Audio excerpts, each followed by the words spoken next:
Welcome to the first domain of the CompTIA Security Plus certification. This domain is titled General Security Concepts. The domain serves as the foundation of cybersecurity, covering key principles, security controls, and frameworks that help protect systems and data. Cybersecurity threats are constantly evolving, and understanding security controls, this is your first step towards building a strong defense. In this video, we will break down different types of security controls, explain their role in securing networks and systems, and look at real-world examples to make these concepts easier to understand. So let's begin our journey into the core security principles that every cybersecurity professional must know. Security controls are measures put in place to protect data, systems, and networks from cyber threats. These controls fall into four broad categories. Technical controls. Technical controls rely on technology to enforce security. I'm talking about things like firewalls, intrusion detection systems, and encryption. We have managerial controls that focus on security policies, risk management, and security governance frameworks. Then we have the operational controls. This includes the day-to-day security practices like incident response plans, employee training, and monitoring. And last, we have the physical controls that protect physical access to systems, such as locked doors, security guards, and surveillance cameras.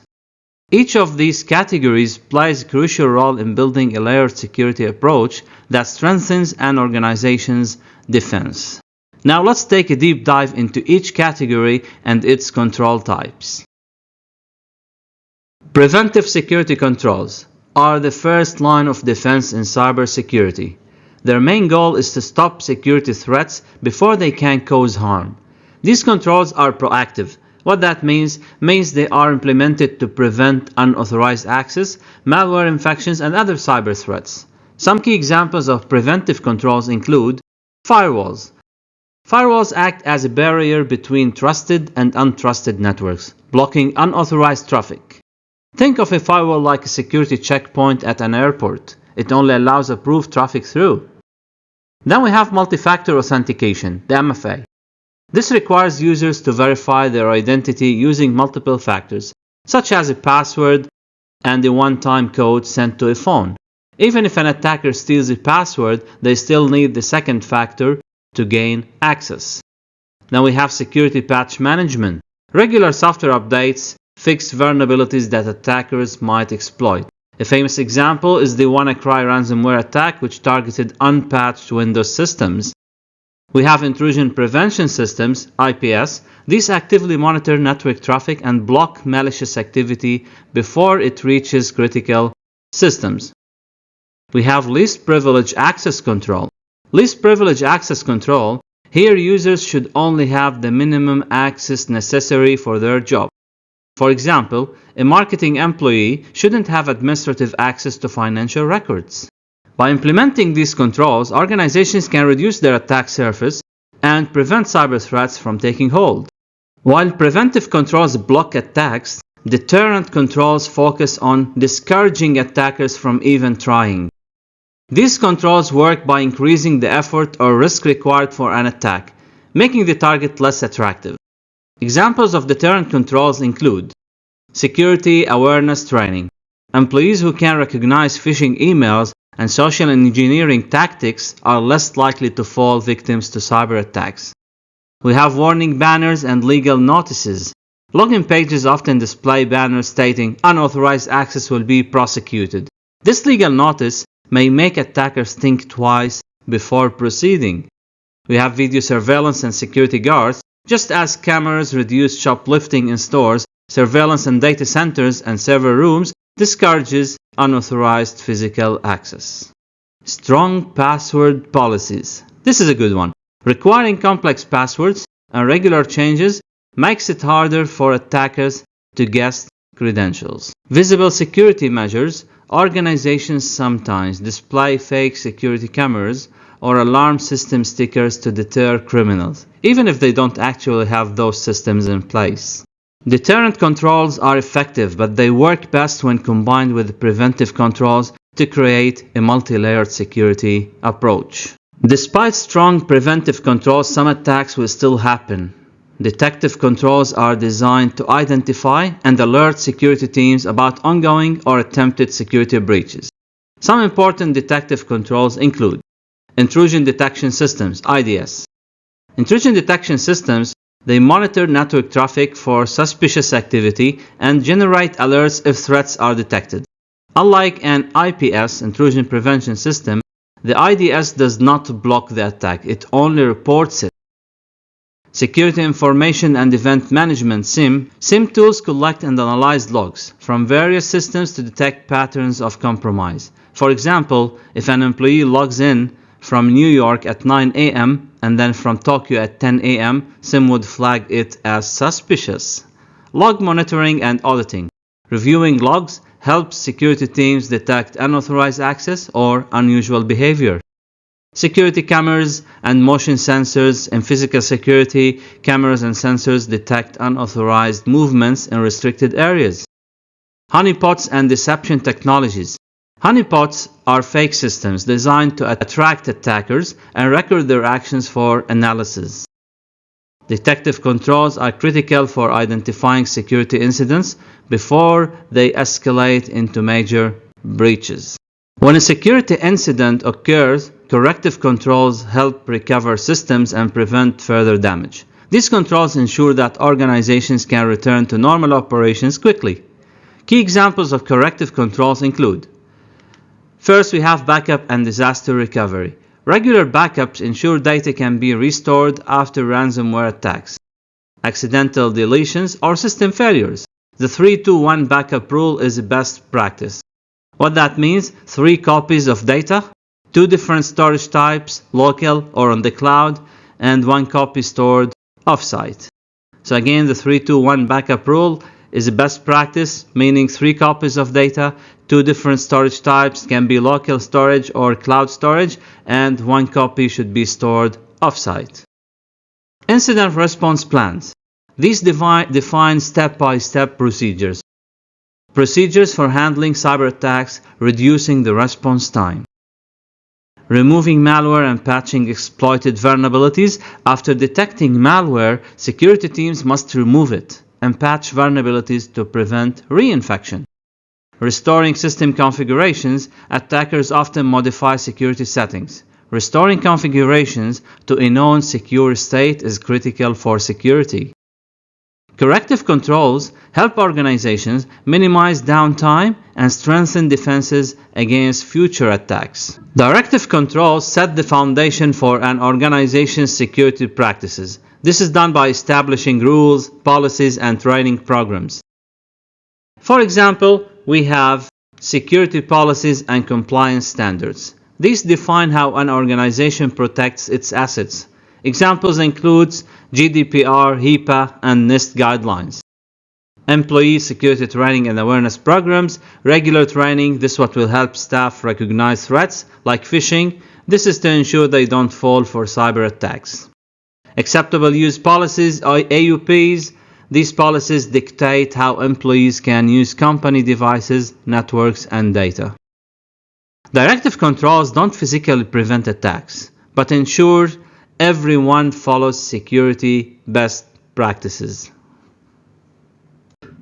Sometimes organizations cannot implement standard security controls due to technical or operational constraints. Here where compensating controls comes to play. Compensating controls provide alternative solutions that offer similar protection. For example, MFA, multi-factor authentication instead of long passwords. If a company cannot enforce strong passwords due to legacy systems, multi-factor authentication can compensate by adding an extra layer of security. VPNs for secure remote access. If employees need to access company resources remotely, a VPN ensures encrypted communication over the internet. Temporary security measures. If a business is migrating to a new firewall but hasn't deployed it yet, they might temporarily rely on strict access control lists.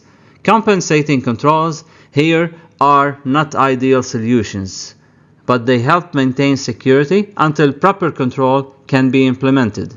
So always think about compensating controls this way. These are the solutions that will maintain your security until proper control can be implemented.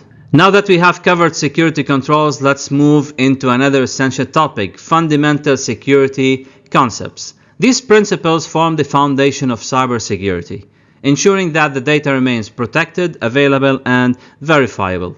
This section will cover the CIA Triad, the three core security principles: non-repudiation, ensuring users cannot deny their actions; AAA, authentication, authorization, and accounting, controlling access and tracking user activities; gap analysis and zero trust. Here we're talking about modern security models. And last, we will be talking about physical security and deception technologies, defending against threats beyond the digital space. Let's dive in, starting with one of the most critical concepts in security, the CIA Triad.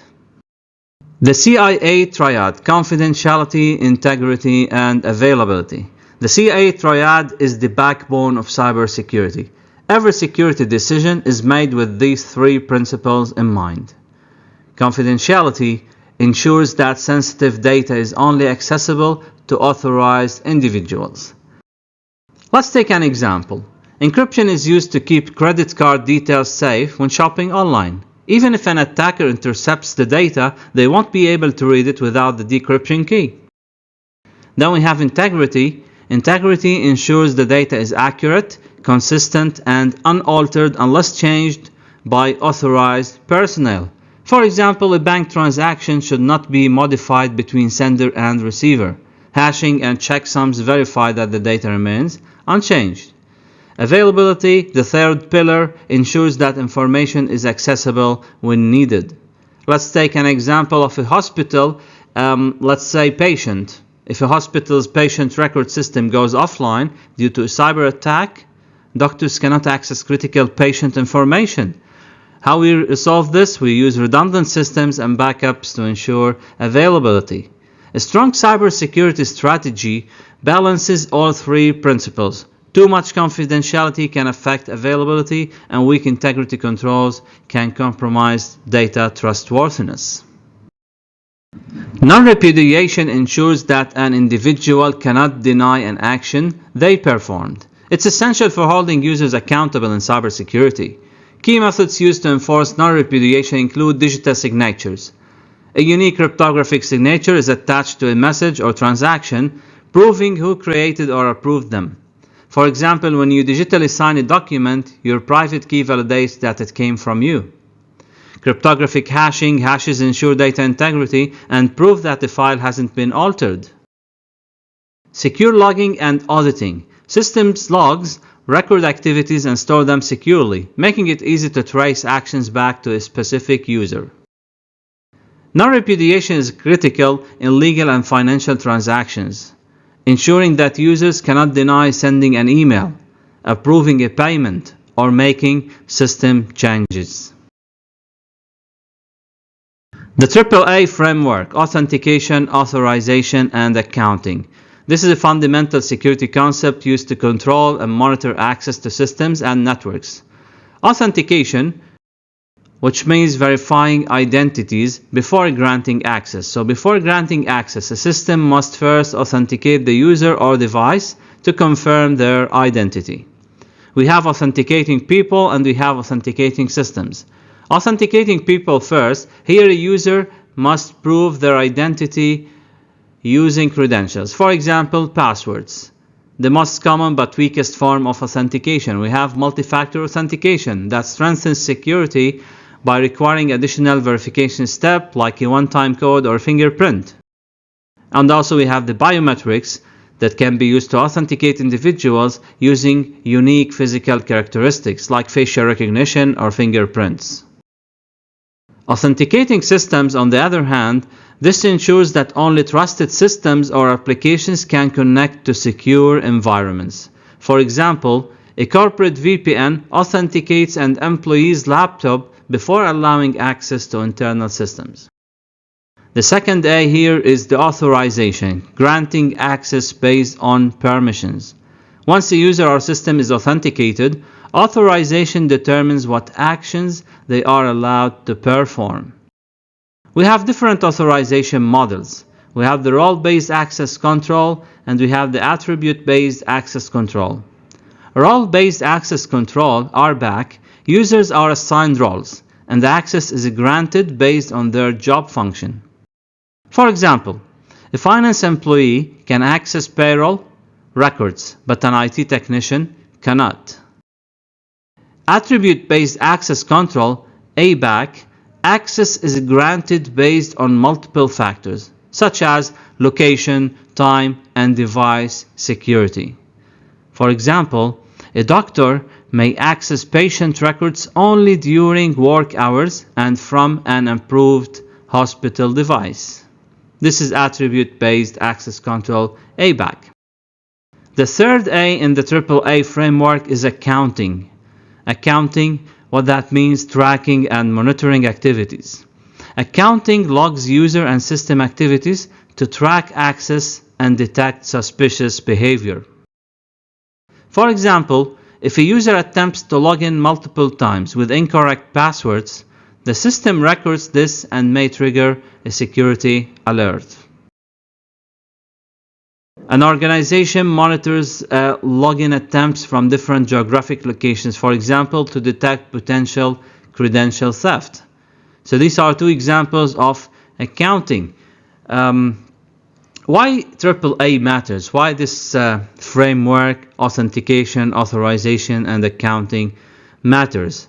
First, enhances security, and this is done by ensuring that only authorized users and devices can access sensitive resources. It reduces insider threats by applying strict access controls, and also supports auditing and compliance by maintaining detailed activity logs. The AAA model is widely used in network security, cloud environments, and identity management. This is to enforce strong access control policies and prevent unauthorized access. Modern cybersecurity strategies focus on eliminating blind spots and reducing unnecessary trust in networks. Gap analysis, this is the process of identifying weaknesses in an organization's security program. For example, a company may conduct an assessment and discover that third-party contractors have excessive access to sensitive data, creating a security gap. Zero Trust architecture, on the other hand, unlike traditional models that assume trust within a corporate network, Zero Trust assumes that no one, internal or external, should be trusted by default. A simple rule: never trust, always verify. Traditional security models assume that if a user is inside the corporate network, they can be trusted. However, in today's environment of remote work, cloud computing, and evolving cyber threats, this assumption is no longer safe. That's where Zero Trust architecture comes in. The core principle of Zero Trust is never trust, always verify. No user, device, or system is automatically trusted. Every access request must be verified before being granted. Zero Trust is divided into two key components: the control plane and the data plane. The control plane, where security policies are defined. The control plane is responsible for setting and managing security policies that determine who can access what and under which conditions. The control plane is responsible for setting and managing security policies that determine who can access what under which conditions. Adaptive identity uses context-aware authentication that adapts based on user behavior and risk level. For example, if an employee logs in from an unfamiliar location, they may be required to provide additional authentication. We have threat scope reduction, limits user and system access to only what is necessary, reducing potential attack surfaces. Example, a finance employee should not have access to development servers. We have, in the control plane, we have policy-driven access control. Access is granted based on strict, predefined policies rather than user trust. An engineer accessing a server, for example, must meet conditions like device security compliance and location verification. We have policy administrator, manages and enforces security policies in real time. For example, if a policy states that only company-issued devices can access sensitive data, the administrator ensures compliance. Policy engine. These are components of the control plane. The policy engine evaluates each access request and decides whether to allow or deny access based on security rules. That was the control plane. We have, on the other hand, the data plane in the Zero Trust security model. The data plane is where the policies are enforced.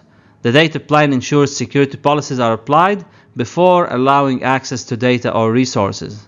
We have implicit trust zones, defines different security levels within an organization to prevent unrestricted movement. For example, a company network may have separate trust zones for employees, vendors, and guest users.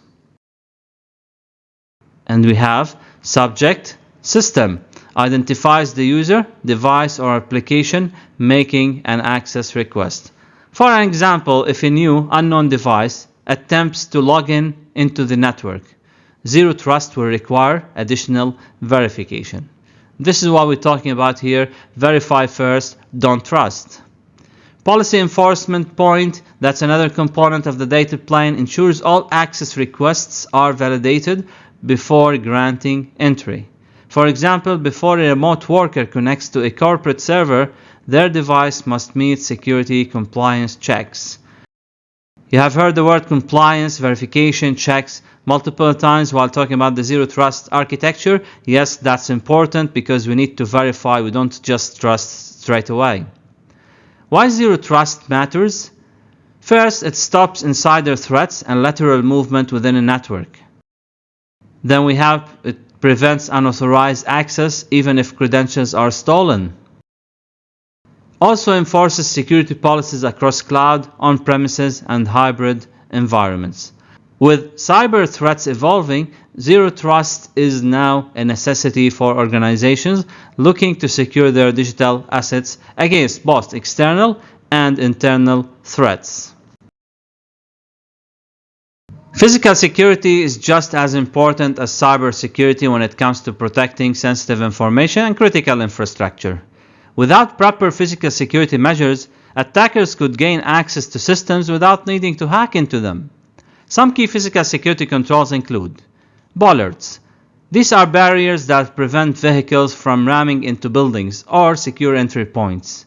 They are commonly used around government buildings, data centers, and embassies. Access control vestibule, also known as man-trap. This is a controlled entryway that only allows one person at a time to enter a secure area. Fencing, that's a physical barrier. These are the physical barriers that define perimeters and restrict unauthorized access to a facility. We have video surveillance. Cameras are used to monitor activity in real time and record security incidents for investigation. We have the security guards. Human presence always provides an extra layer of deterrence and response capability. Guards can identify suspicious behavior and respond in ways that automated systems cannot. Access badge, electronic or biometric badges ensures only authorized personnel can enter certain areas. Lighting, well-lit areas reduce blind spots and make it harder for attackers to remain undetected. Additionally, sensors are used to detect unauthorized access in different ways. We have infrared sensors, detect movement based on heat signatures, which is useful in low light conditions. Pressure sensors trigger an alarm when pressure is applied, such as someone stepping in a restricted zone. Microwave sensors use electromagnetic waves to detect motion across a designated area. Ultrasonic sensors send out sound waves and detect movement based on changes in frequency. These physical security measures are critical for protecting facilities, preventing unauthorized entry, and ensuring a secure environment for data and personnel. In cybersecurity, deception and disruption technologies are used to mislead attackers, detect threats, and gather intelligence on malicious activities. These tools act as bait, luring cybercriminals into engaging with fake systems, files, or credentials, allowing security teams to study their tactics. Some of the most effective deception techniques include honeypot, a decoy system that mimics a real server, application, or database to attract attackers. When hackers attempt to exploit vulnerabilities in honeypot, security teams can analyze their methods without risking actual assets. For example, a fake online banking portal that logs attacker activity when someone tries to enter stolen credentials. We have HoneyNet, a network of honeypots designed to simulate a real-world environment. This technique is really useful for observing advanced persistent threats, APTs, and coordinated attack strategies. For example, a security team creates an entire fake company network to track how cybercriminals attempt to move laterally through a system. We have a honey file, a fake document that appears valuable, such as a payroll.xlsx file, but is embedded within tracking mechanisms. When accessed, it immediately triggers alerts notifying security teams of unauthorized access. For example, a company places a honey file named employeesalaries.pdf in a protected server. If an attacker opens this file, an alert is sent to cybersecurity personnel. We have also honey token, a baited credential, API key, or fake database entry that detects and tracks unauthorized use. For example, a fake administrator login credential stored in a database. If an attacker tries to use it, the system detects their activity and flags it as suspicious. Deception technologies help delay attackers, mislead cybercriminals, and provide valuable insights into emerging threats. In this video, we covered the key topics from general security concepts in the CompTIA Security Plus exam. 1.1 Compare and contrast various types of security controls, and the 1.2 Summarize fundamental security concepts. Make sure to like, share, and subscribe to stay updated with more CompTIA Security Plus content. Turn on notifications so you don't miss the next video. See you next time.